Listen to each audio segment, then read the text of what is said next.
en el mes de las Selijot y del Rajamim, que apenas inicia, pidamos todos a Dios para que agregue sus cuidados a los nuestros, porque estamos obligados a cuidarnos, porque no podemos dejar de cuidarnos, y le pedimos que Él agregue sus cuidados a los nuestros para que no nos contagiemos.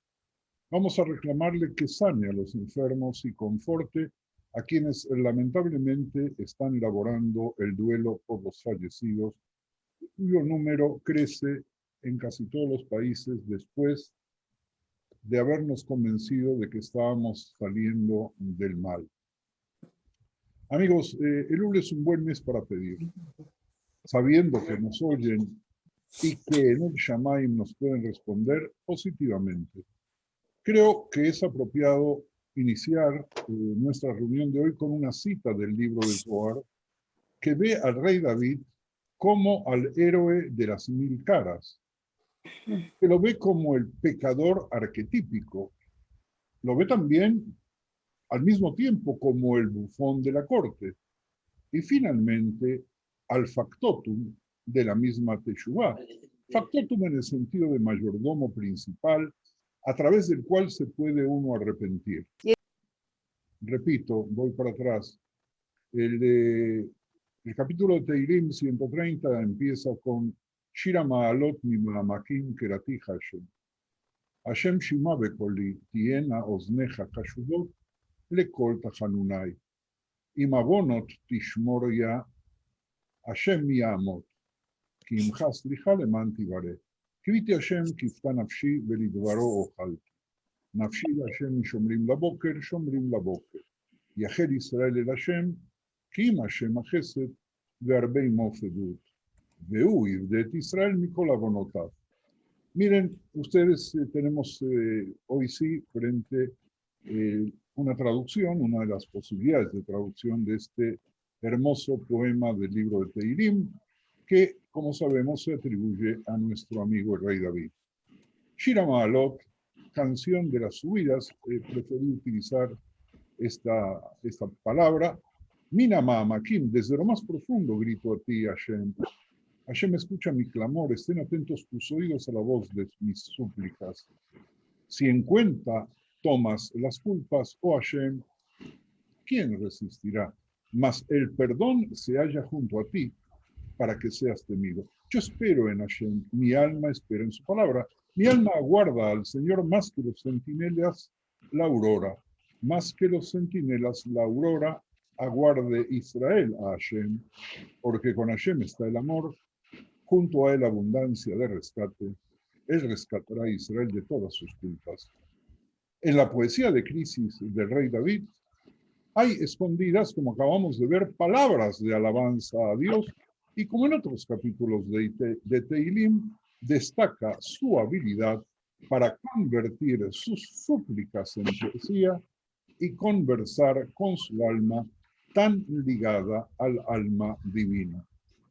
Miren, Javerim, según el rey David, el perdón es posible solo cuando estamos con Dios. Y la misericordia y la redención están en Él y con Él.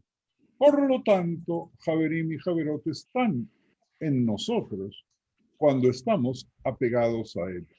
Se crea el espacio que nos permite pasar por el proceso de hacer Teshuvá y podemos volver al lugar que es nuestro origen y a la raíz de nuestra alma. El rey David no solo es un gran poeta, sino también el pecador arquetípico que, según nuestros Jajamim, nació para establecer el yugo del arrepentimiento. Terribles palabras de nuestros Jajamim, descripción impresionante que nos permite pasar por un sedazo cada una de sus actitudes, cada una de sus conductas, cada uno de sus aciertos, cada uno de sus errores. Los Jajamim se ocupan mucho de los pecados de David, lo justifican e incluso, como ya lo hemos visto en reuniones anteriores, declaran radicalmente que quien diga que David pecó está simplemente equivocado, tal como ya lo vimos en Shabbat 56a. En un momento se describe una escena en la que David ingresa al Beit Midrash durante una disputa sobre el mundo venidero. Los eruditos se burlan de él por su actitud con Bathsheba, y él les reprocha un defecto en su moralidad, en la moralidad de los jajamim que lo están criticando. Cuando se dedican a estudiar las cuatro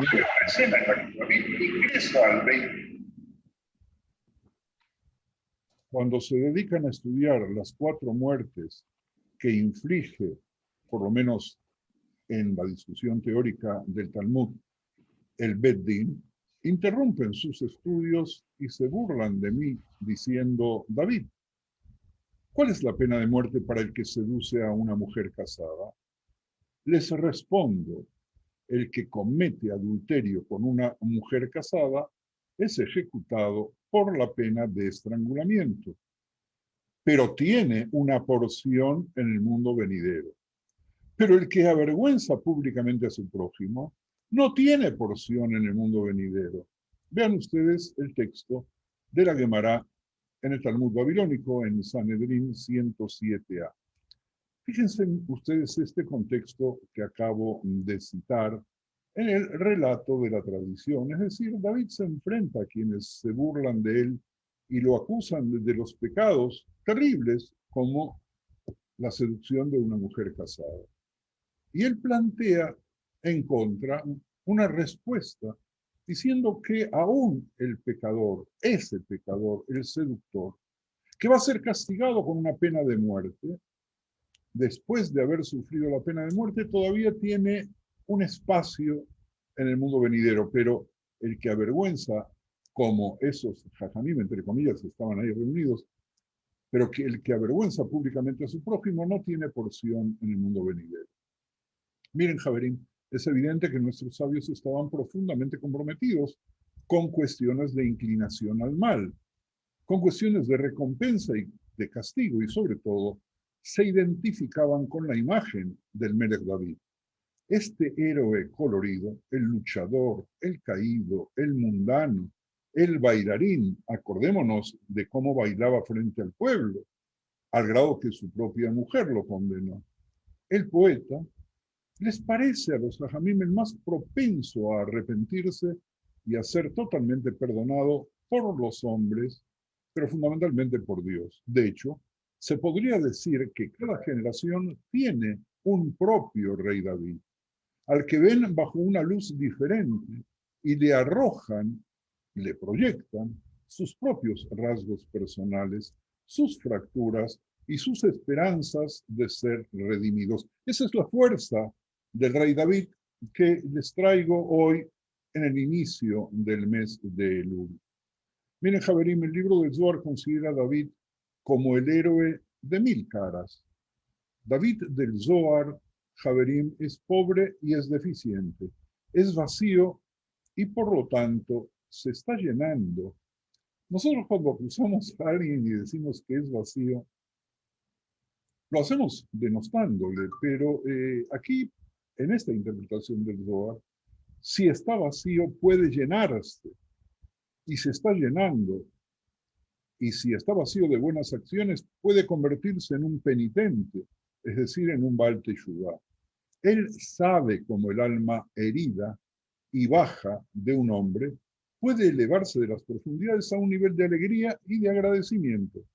Para poder interpretar este concepto, uno tiene que descubrir la esencia del arrepentimiento. Teshuvá en la Kabbalah, cuando un hombre se arrepiente, cuando Joser Bichuvá regresa en Teshuvá, según el Zohar, el lugar al que regresamos cuando nos arrepentimos es nuestra Madre Suprema, la Sefirá, y recibimos la comprensión del árbol de las 10 Sefirot.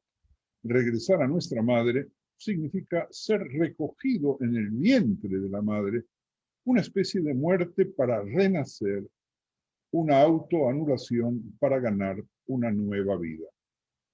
Miren, Javerim, aún si nosotros no llegamos a entender la profundidad de este texto, no podemos negar que tiene una poesía que suena muy, pero muy bellamente y de la cual podemos aprender muchas cosas.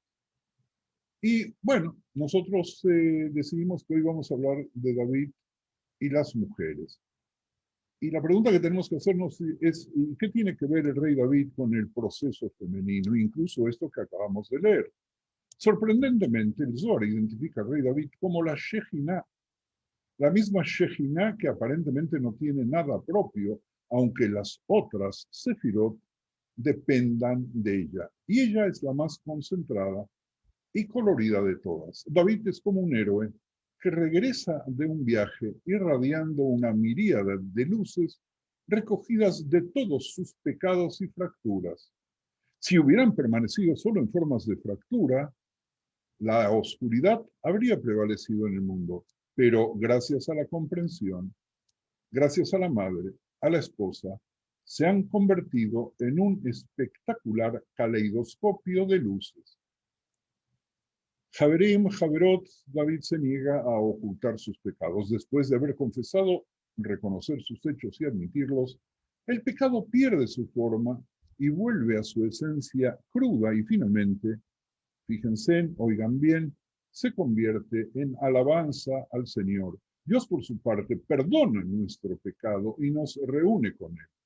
Así, David convierte su alma en una palanca de Teshuvá, pero de Teshuvá no por temor, sino por amor. Precisamente estos factores, su lado femenino, su majestuosidad y su habilidad para convertir una confesión en alabanza, permiten a David ascender a la comprensión materna y sumergirnos en el río profundo del perdón. Javerim y Javerot, hoy después que ya hablamos antes de la interrupción de la relación entre Abigail y David, retomemos el hilo, estudiando la relación del rey David con las mujeres en forma general. Porque si prestamos atención a los textos, nuestro rey estuvo rodeado por mujeres. Comenzaremos incluso antes de su nacimiento y empiecen a pensar junto conmigo en qué manera fantástica el Tanaj nos trae a las mujeres anteriores al nacimiento del rey David. Y veamos a esas mujeres y veamos si la intención que el Tanaj nos trae al presentarlas, mucho tiempo antes del nacimiento de David, ¿acaso no nos quiere enseñar algo? ¿No podrían acaso estas mujeres darnos una pista de cómo podríamos pensar de este rey, que no es más y nada menos que un hombre, de cómo podríamos pensar de ese hombre? Y entonces aparecen Noamí, Ruth y Haná. Ruth y Noemí, sus antepasadas, hacen posible su nacimiento a través de su comportamiento leal y amoroso.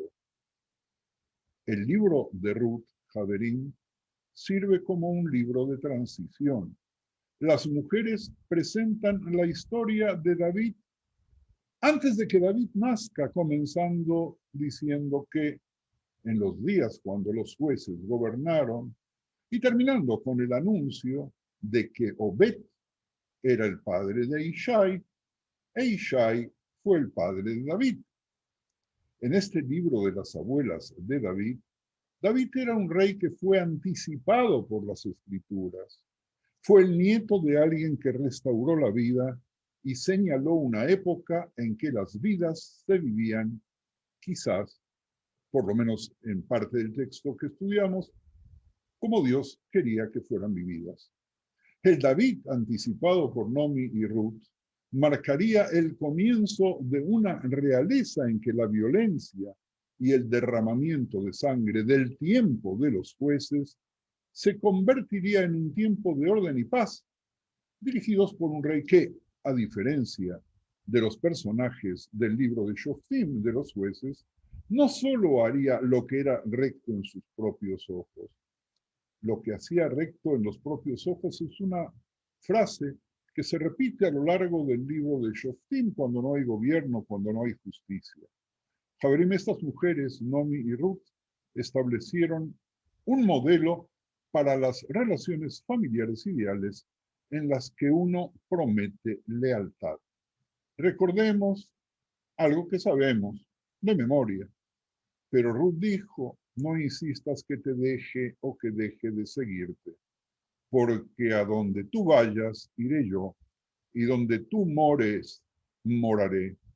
Tu pueblo será mi pueblo, y tu Dios, mi Dios. Y se adhiere de esa manera a la familia en las buenas y en las malas. Nomi y Ruth se unen en esta obra para dar el mejor ejemplo a Haná. Dar el mejor ejemplo a Haná o de Haná, cuya historia presentan los libros de Shmuel 1 y 2. Técnicamente, Haná es la madre de Shmuel, no es la madre de David, pero su historia se une a la historia de Ruth y de Nomi para establecer una introducción más antigua al venidero rey que nos están presentando, por lo menos si somos capaces de seguir esa hilación en nuestra imaginación. De pie en el comienzo de los libros de dinastías y guerras familiares e hijos favoritos, Haná da el ejemplo de cómo ser una madre adecuada.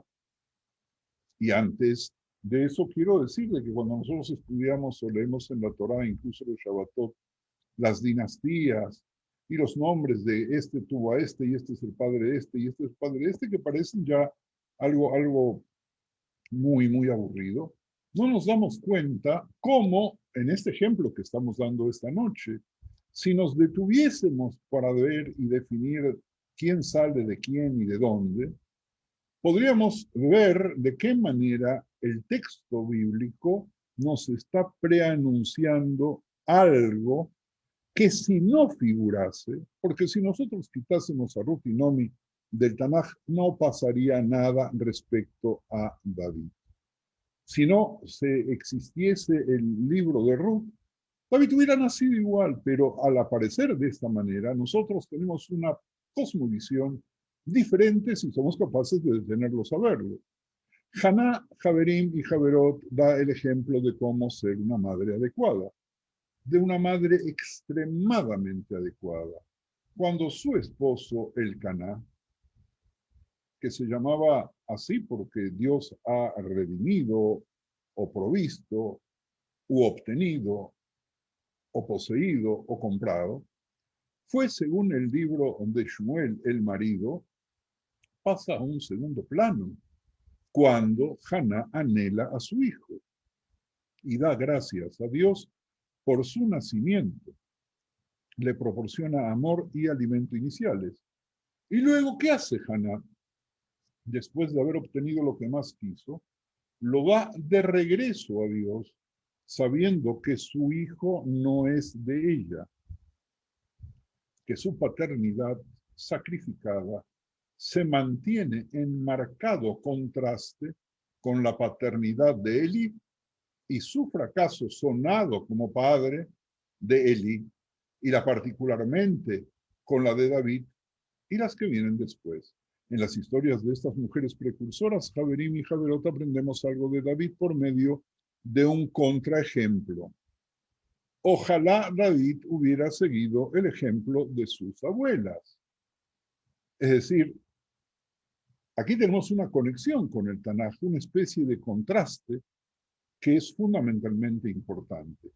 O por lo menos que David hubiera seguido el ejemplo de quien ya conocemos, Nitzebet Bat Adael, la figura histórica que según Hanán ben Rabá era la madre del rey David con su esposo Ishai de Betlehem, que tuvo al menos 9 hijos con Ishai, pero de entre ellos, su nombre fue desalojado del lecho paterno, el nombre de David, y de las escrituras hasta que el Talmud de pronto nos trae y nos presenta otro nombre que fue desalojado del lecho paterno, que es el nombre de esta preciosa mujer, que recién aparece Nitzebet gracias a Hanán ben Rabá.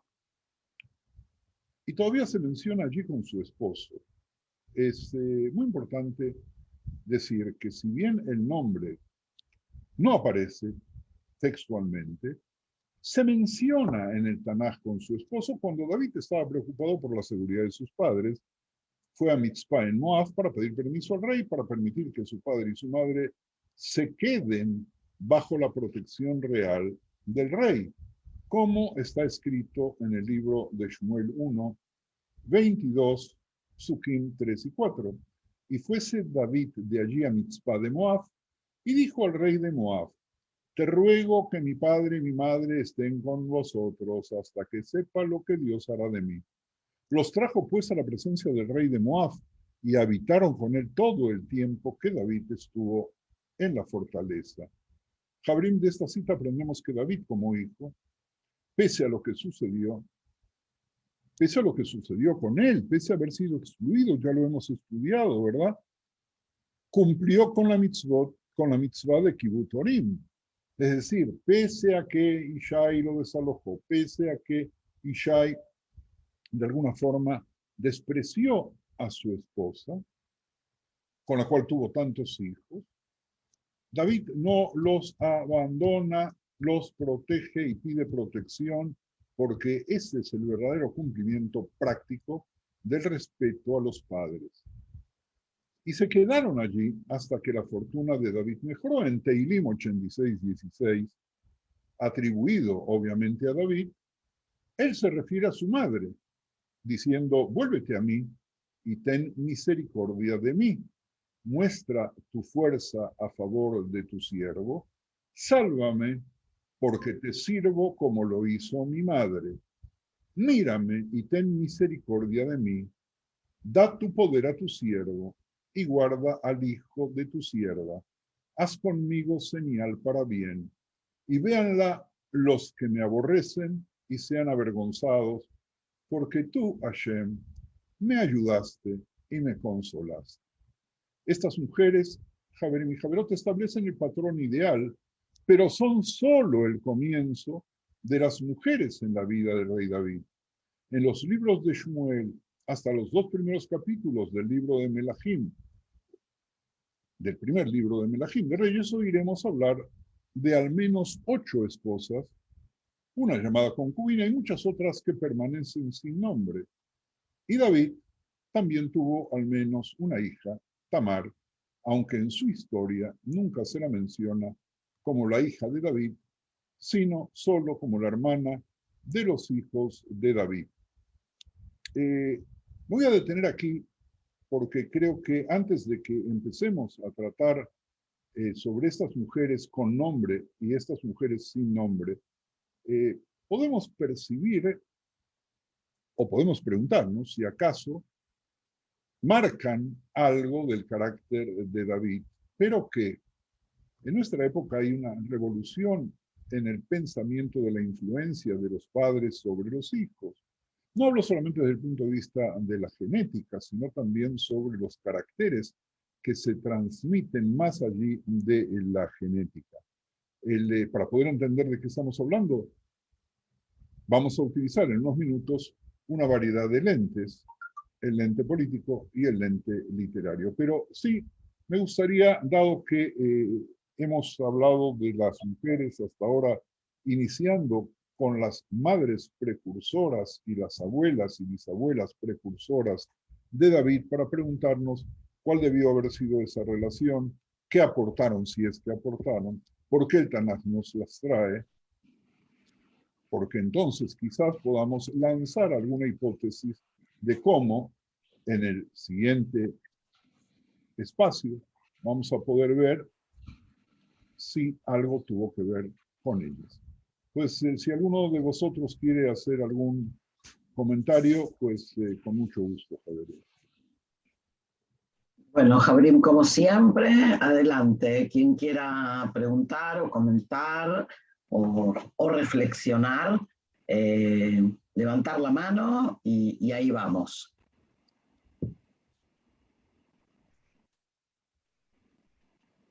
Sí, Shlomo. Ábrete el micrófono, Shlomo. Perdón, Rab, buenas tardes. Buenas tardes. ¿Por qué, seguro por algo que yo no sé, toda esta personalidad un poquitito tan especial del rey David no está muy clara en libros más accesibles de la Torá. Salvo el que puede estudiar una Gemara, o puede estudiar como usted dijo, el Zohar, o puede estudiar un libro muy específico.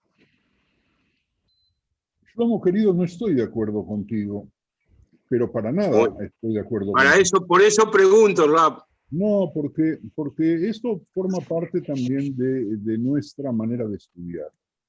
Y una de las cosas que trato de hacer, incluso en nuestra reunión de hoy, es conversar con ustedes para seguir el entrenamiento de poder encontrar, como si fuésemos detectives, rastros que aparecen aquí y allí, más allá y acullá, para poder construirnos una imagen de David. En nuestros primeros shurim hablábamos que hay un David del Sefer Shmuel, que hay otro David del Sefer Divrei Yamim, que hay otro David, que es el David del Sefer Tehilim.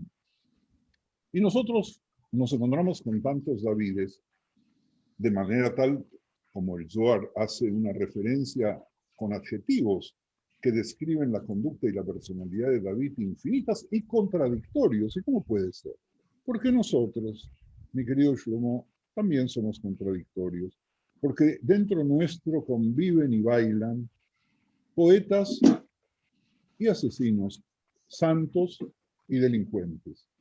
Porque en nosotros aparecen una cantidad de cosas y yo creo que la riqueza del texto está casualmente con eso.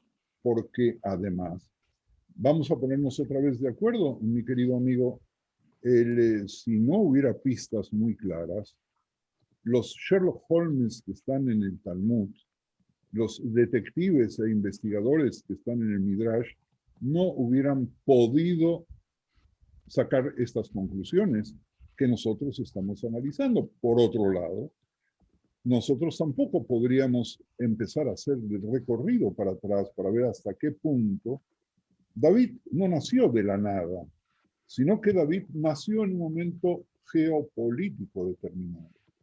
Que David nació después de un periodo muy, muy difícil para nosotros. Y que David tenía una cantidad de factores y de conductas que hasta el día de hoy nos sirven para iluminar cuál es el camino que se debe hacer y nos da una tranquilidad de alguna forma en el mes de Elul. En estas primeras horas, el rey David debe estar escuchando nuestro shiur y debe sonreír y debe decir, ojalá, y estos muchachos que están reunidos alrededor del Zoom entiendan que es muy malo pecar, pero que hay solución, que todos vamos a pecar y que todos pecamos, pero que hay manera no solamente de corregirlo, sino de elevarnos tan alto que aquel que no pecó no va a llegar. De ahí el dicho popular que donde hay un Baal Teshuvah, ningún tzadik puede estar parado al lado, independientemente de los chistes que hacía mi Rosh Yeshiva sobre esa frase. Sí. Lo entiendo perfectamente y es una continuación de lo que hemos hablado varias veces. A lo mejor no apunté bien la pregunta. Nosotros tenemos en la Torá, que por supuesto hay que estudiarla, sentado mirando el techo no se puede aprender. Tenemos muchos vericuetos y tenemos la historia de personajes muy importantes. Vamos a calcular uno, Rabbi Akiva, pero está a lo mejor resumido en un solo lugar donde uno podría encontrar todo eso muy claro. La pregunta mía es por qué un personaje tan importante, tan influyente, que dejó tantas cosas como el rey David, su historia está, como dijo usted muy bien, en varios lados distintos que demuestran a 2 o 3 David distintos. Esa es la pregunta mía. No, y si esa es tu pregunta, A eso quería la apuntar. respuesta mía va a ser peor todavía. Porque si hubiera sido redactado como Pero los entonces maestros ya de retiro. Villiquen, como los que redactaron la revista Villiquen para quienes nacieron en la Argentina hace cerca de 80 años, saben de qué estoy hablando. O los manuales de conocimiento de 3 renglones escritos para que gente que no tiene un desarrollo intelectual aparentemente pueda entenderlo. O como lo enseñan muchos maestros y muchos rabanín que no pueden abstraerse, que tienen miedo del texto y que de pronto entonces simplifican porque creen que quien les está escuchando es un débil mental, perderíamos toda la posibilidad de profundizar a límites infinitos esa personalidad. No aprenderíamos nada. Nos quedaríamos con el relato de la maestra del jardín de infantes, que yo quiero mucho, que yo respeto mucho, y que trata de que los niños se queden con un estereotipo, por lo general estereotipo de personas todas santas y buenas que no cometen pecados, pero quienes estamos estudiando aquí sabemos que en el mundo no apareció, y el libro de Teilim también lo dice, no hay tzadik que no haya pecado, que los seres humanos son muy complejos,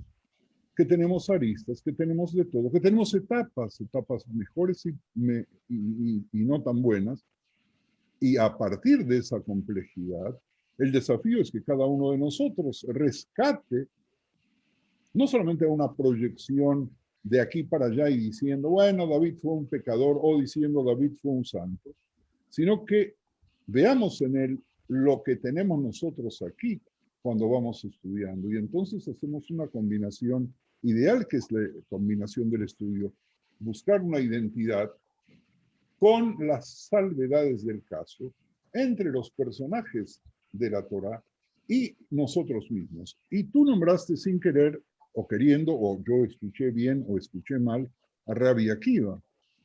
Pero Shlomo, Rabbi Akiva aparece en el Talmud por todos lados.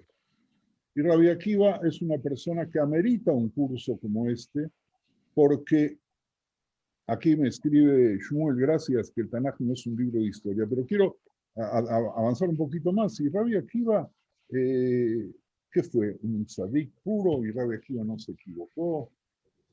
¿Quieren que les cuente las historias de Rabbi Akiva? ¿Rabbi Akiva acaso no fue quien apoyó a Bar Kokhba y quien pensó que Bar Kokhba iba a ser el Mashiach? ¿Rabbi Akiva acaso no fue el maestro de los soldados que lucharon con Bar Kokhba? Y depende qué página agarremos. Entonces, si nosotros hacemos un estudio sistemático de Rabbi Akiva, vamos a entender perfectamente por qué la Torá, ya lo habíamos visto en Bereshit, pero ahora también el Tanaj, nos disuelve, nos tritura las personas, las divide en pedacitos y pedacitos y las vuelve a juntar como rompecabezas infinitos de distintas maneras para que nosotros profundicemos más y podamos combinar esa fórmula para llegar a Borei Olam. No sé si alguien más quiere hacer un Muchísimas gracias, Rab. Gracias por la aclaración. Acá ya, Javerim, si alguien más desea comentar, preguntar. Estos no son temas fáciles y lo que Momo planteó es algo muy, muy fuerte y es algo muy, muy importante. Y gracias a él pudimos ampliar y explicar por qué es este método, que no es un método que yo he inventado, Javerim, pero que es un método que recomiendo mucho. Evita quiere preguntar algo, por favor, Evita. Rabi, buenas noches allá en Israel y también Eter, buenas, a todos buenas. Lo que yo quisiera comentar es que nos hace ver de David, no sé si es bueno el comentario, donde que hace ver el ser humano y que estamos en idas y bajadas. Y nos hace ver también cómo salir de eso y con ayuda de Hashem nos ayuda a recomponer y mejorar. Y también si hacemos algo malo, nos va a ver las cosas para poder encaminarnos. Es lo que yo estoy viendo.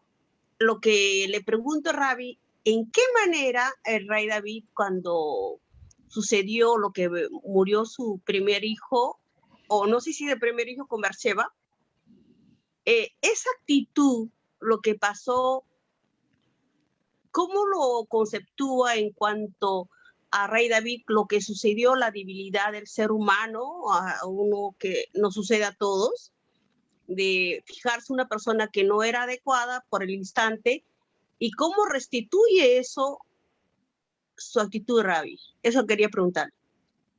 Mira, no sé exactamente, pero que es una demostración de su grandeza muchos seres humanos sufren de pérdidas que son muy difíciles de reparar.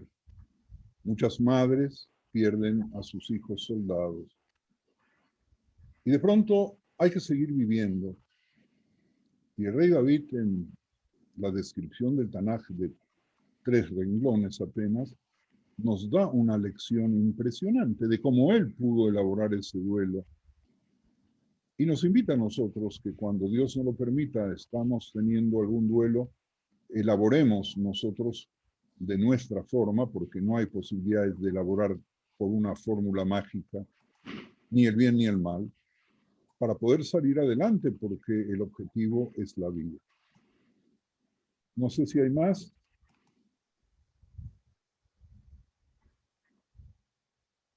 Javerim, ¿alguien más?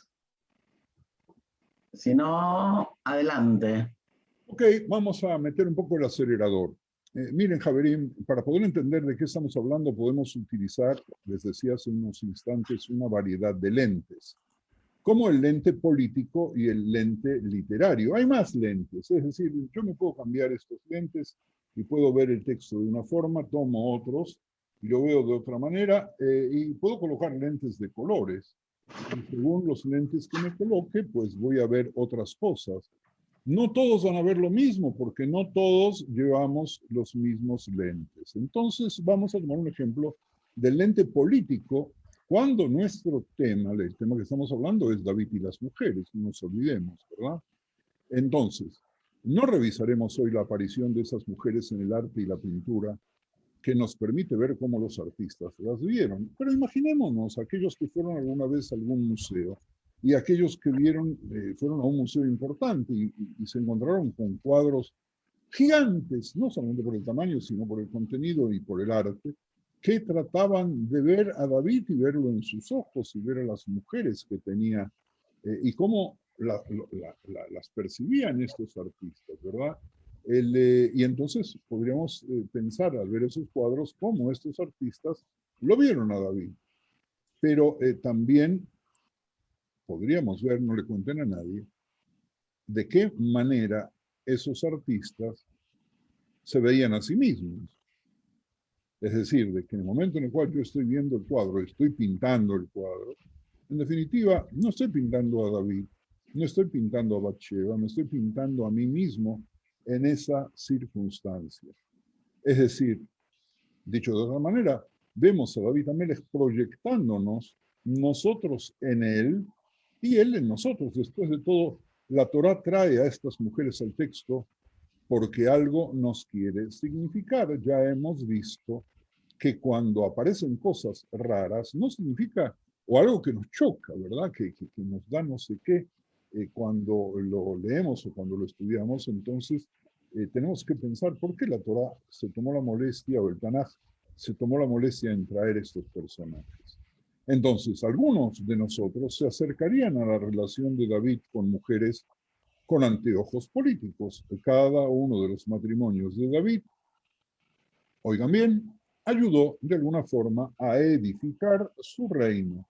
Y si nos vamos a Shlomo Amelech con sus 1000 mujeres, vamos a darnos cuenta, revisando solamente algunas, la reina de Saba o la hija del faraón, de qué manera el connubio, la boda, la unión con esas mujeres sirvió como pactos políticos. Y ese tipo de matrimonios de conveniencia, no nos olvidemos que en Europa, en la Europa medieval y posteriormente en los grandes reinados, cómo se negociaban los territorios a través del intercambio de reyes y princesas y príncipes y reinas.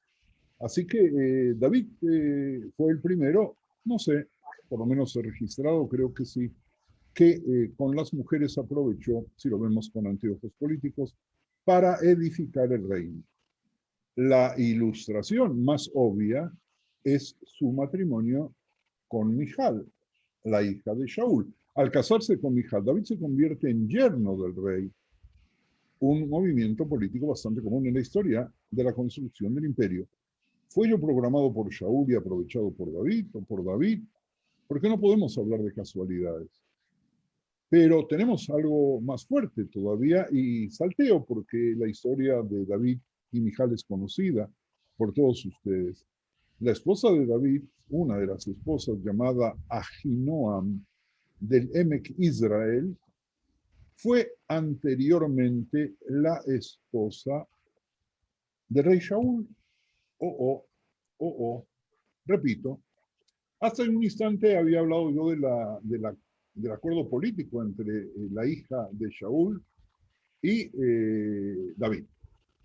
Pero resulta que antes que eso, o quizás antes o por ahí en la misma fecha, cosa que no está muy claro, aparece una dama llamada Ahinoam, que fue esposa del rey Shaul. Y de pronto ella forma parte del harem de David, y esta identificación explicaría lo que Natán dijo en las profecías sobre las palabras de Dios. Quiero hacer una precaución, ¿verdad? También un aviso. En la Biblia hay dos referencias a personas que llevan el nombre de Ahinoam. Una, la hija de Ahimaaz, que fue esposa de Shaul y madre de sus 4 hijos y 2 hijas, una de las cuales fue Mijal, la primera esposa de David, la otra, una mujer de Israel, que se convirtió en la segunda esposa de David después de que él huyó de Shaul, dejando atrás a Mijal, su primera esposa, y esa mujer era la madre de Amnón, el primogénito de David. Y el tema de Amnón, primogénito de David, tenemos que, por favor, anotarlo, porque dentro de la estructura de esa familia, tenemos que ver si fue casualidad o no fue casualidad. Y si de pronto David toma a la esposa del rey anterior y que es nada más y nada menos que, por otro lado, la suegra, su propia suegra, si acaso no nos está anunciando esta relación con otro episodio que va a haber con otro hijo de David varios años después. Algunos estudiosos sugieren que las dos Ahinoam pueden de hecho ser una sola persona. En el segundo libro de Shmuel 12:8, Dios le dice a David a través del profeta Natán: te di la casa de tu amo y las mujeres de tu amo en tus brazos. Es decir, aquí hay una referencia del profeta al hecho de que de pronto David posee nada más y nada menos que a la esposa del rey anterior, cosa que significaba en aquel entonces simbólicamente que se hacía cargo del título de rey, porque no hay tiempo, estoy viendo la hora y se nos va la hora, para poder analizar la forma de poseer el poder apropiándose simbólicamente de las esposas del rey en ejercicio, como una manera de proclamar que había caducado el poder del rey y ahora pertenecía a quien podía hacerse cargo de esas mujeres. Natán dice: te di la casa de tu amo y las mujeres de tu amo en tus brazos. Estas palabras sugieren que David le quitó a Shaul a su esposa Ahinoam. Sin embargo, no todos están de acuerdo, porque tal presunción requeriría que David se hubiera escapado con la reina madre, mientras Shaul, reina madre, todavía estaba en el trono, lo que parece poco probable.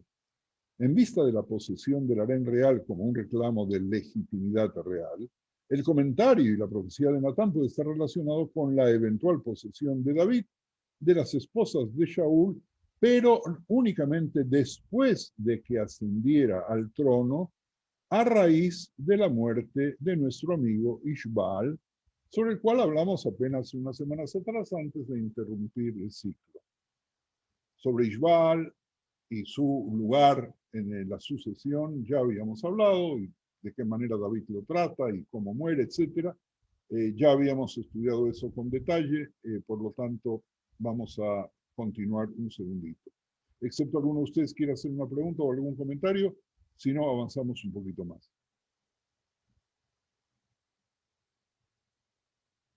Estoy hablando básicamente sobre el aprovechamiento político de las bodas, ¿verdad? De los reyes, en este caso de David.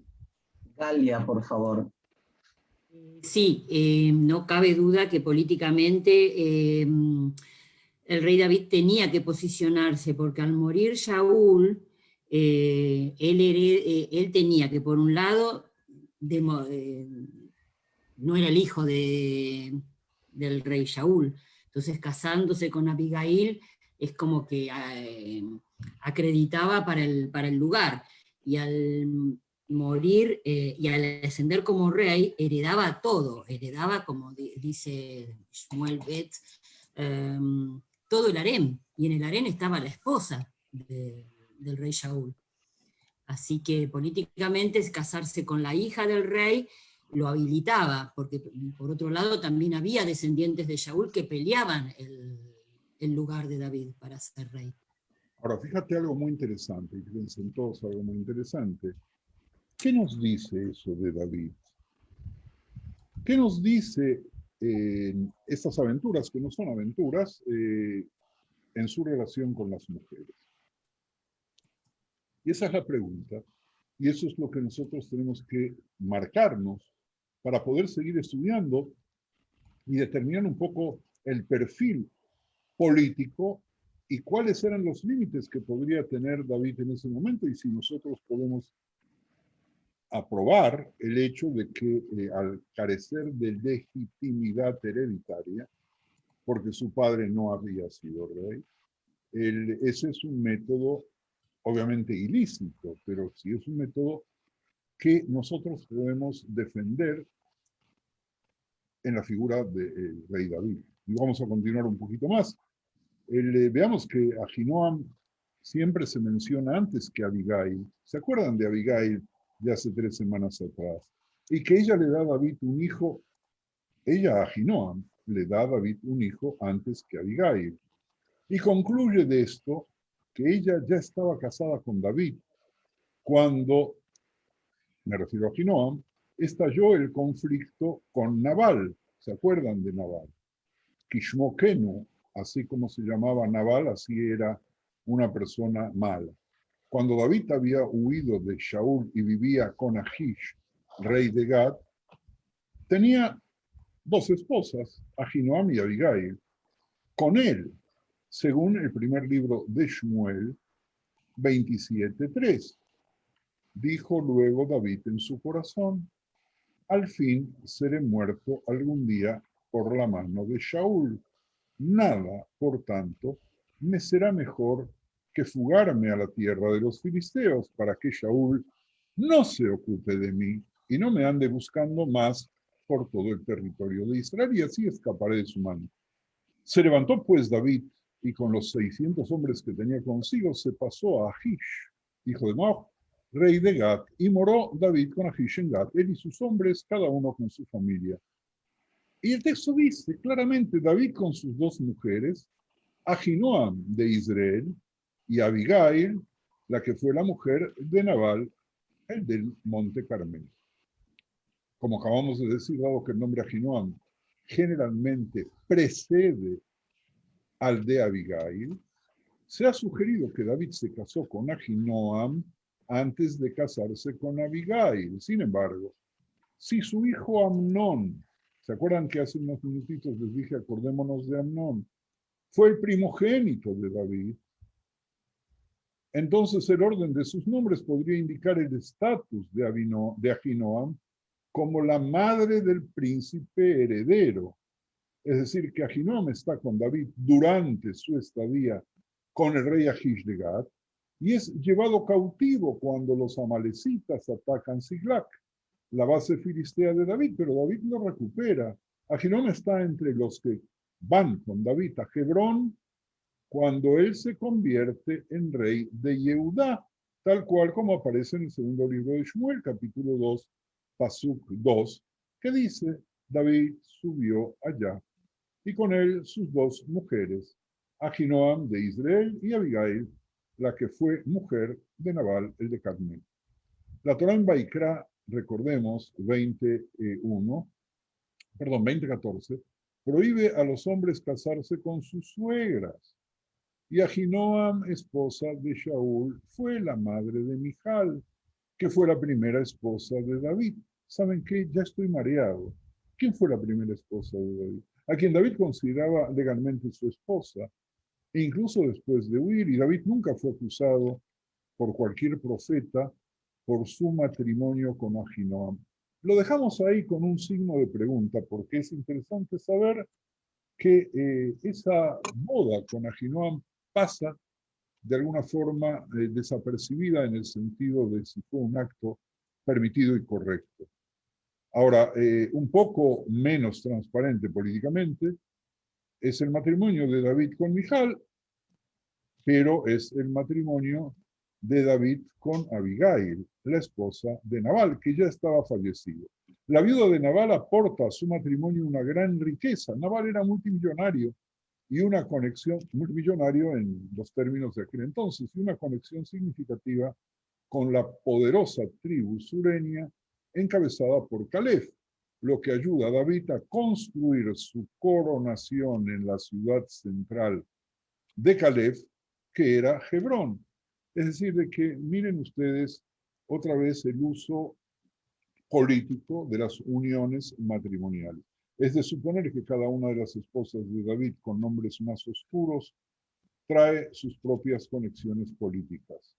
El sur se solidifica aún más a través de se solidifica políticamente, ¿verdad?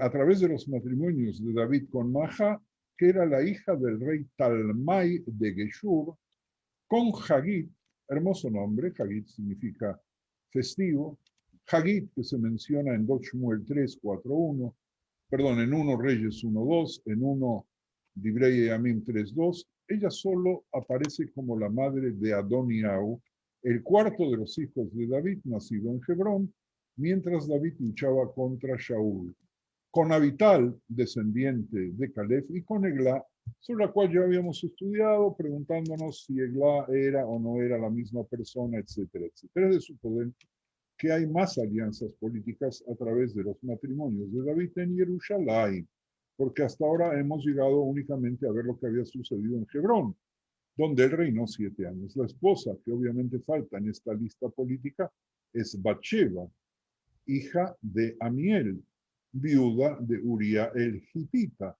Ningún erudito puede sugerir que ese matrimonio se hizo para cortejar el apoyo de los hititas. Aquí el argumento político cambia quizás porque David ya no necesita una esposa para construir su reino. Y vamos a aceptar lo que vimos antes. Sí necesitaba de ciertas esposas para consolidar su reino desde el punto de vista político. Pero si ya tiene el reino consolidado, ¿para qué necesita a Batsheba? Ya no la necesita para construir un reino entonces. Vemos a un rey en el apogeo de su poder político y la historia ilustra, por lo tanto, una adquisición de otro tipo. De pronto, la astucia política, Javerim y Javerón, se convierte en lujuria y la mujer se convierte en el instrumento de su caída en lugar de su construcción. Todavía se puede ver este matrimonio a través de una lente política, pero a diferencia de las otras implicaciones políticas de los matrimonios de David, cualquier idea política que involucre a Batsheba depende de cómo querramos narrar la historia. Y para eso vamos a necesitar otra lente, pero ya no alcanza para ponérnosla hoy.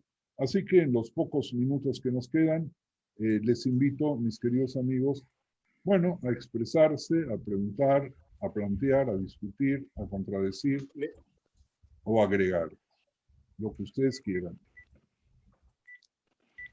Bueno, aquí estamos. Adelante. Preguntas, comentarios.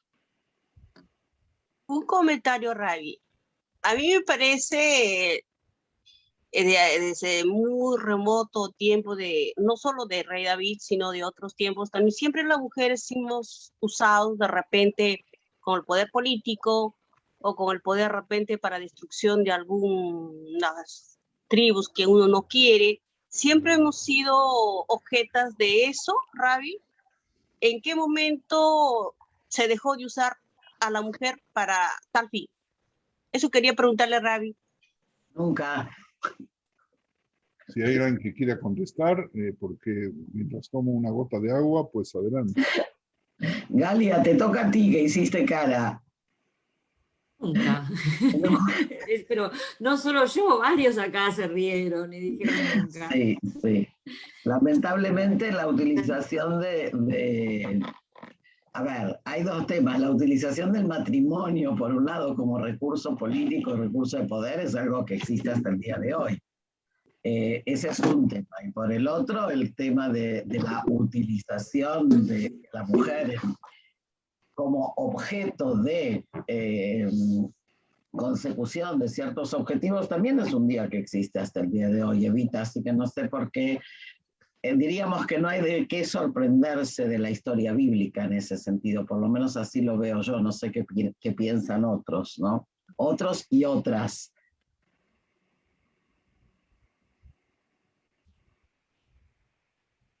Se han quedado mudos. Yo rescato un poco, lo pienso al rey David, y no puedo decir, ay, qué bueno era el rey David, qué malo era el rey David, qué bien que hizo, qué mal que hizo. Era un hombre muy sabio, un gran estratega que pudo manejarse como rey, no por cual. A ver, Hashem lo escogió como rey, y él respondió con eso, y usó las artimañas y las herramientas que, bueno, que en su tiempo serían las habilitadas. Pero eso también me permite verlo al rey David, que de todas maneras no, cuando tiene que pedir perdón, lo vemos a través de los salmos, él no tiene ningún problema, y nos enseña a entender el misterio de la teshuvá, que tanto nos pesa. Lo primero, perdón, Galia, lo primero que nos enseña es reconocer el error, no ocultarlo debajo de la alfombra, que es lo más importante, porque si no hay reconocimiento del error, no hay va a haber arrepentimiento. Si yo no creo que cometí un error, pues yo tengo que arrepentirme. Poder llegar a la conciencia de que metí la pata, eso es fundamental. Y una persona como él, ¿no? Estamos hablando de, con todo el poderío, él es capaz de todo. Nos enseña el otro lado, ¿no? Otra cara también. Igual que los reyes y los políticos de hoy. Alisa. Sí, yo en realidad me quedé pensando más en lo que Yerahmiel habló acerca de por ahí la contradicción o todas las caras que tenemos los seres humanos, ¿no? Y frente al tema de Bathsheba, sí, el reino ya estaba consolidado. ¿Para qué quería Bathsheba? Más allá de si Bathsheba es objeto, me parece que hay algo del poder de David, digamos, que es como si se le subió a la cabeza, ¿no? Y por supuesto después está también el pedido, digamos, de disculpas por los pecados. Pero el tema de que el ser humano es contradictorio y como tal tiene la posibilidad de reconocer su error y pedir perdón, me parece que ahí está la grandeza, ¿no?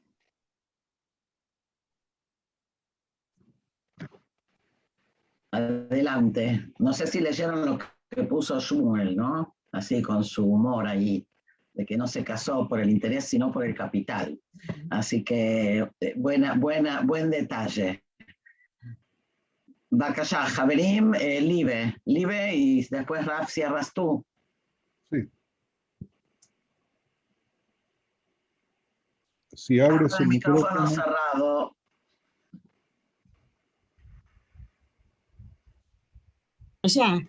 ¿Ya? Ahora sí. Bueno. Primero conmovida por el reencuentro. Y bueno, había quedado como un espacio de los lunes que hoy lo recuperamos felizmente, es lo que siento.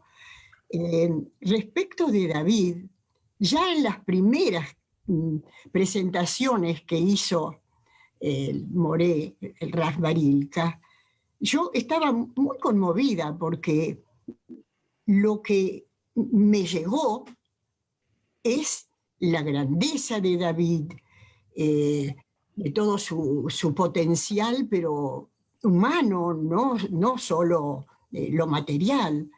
Y de pronto estábamos ahí metiéndonos en cosas muy embrincadas y no entendía, yo lo planteé.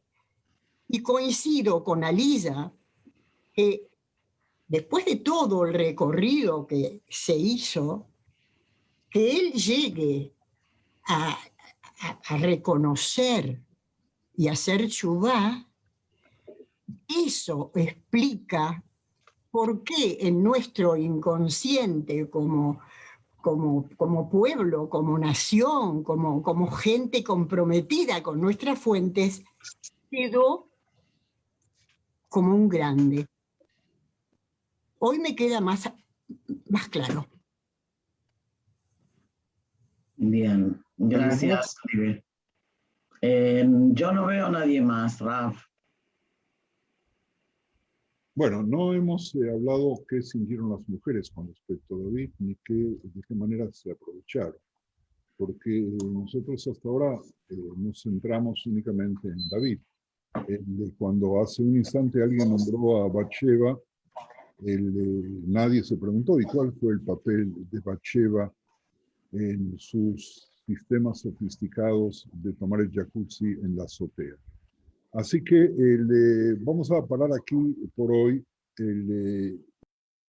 y seguir pensando y seguir profundizando y seguir buscando y seguir proyectándonos en los grandes personajes, aprendiendo de ellos y permitir darnos la mano todos juntos en la búsqueda de la verdad que el Tanaj nos trae, verdad que es tan complicada, que es tan compleja, que no permite una simple lectura.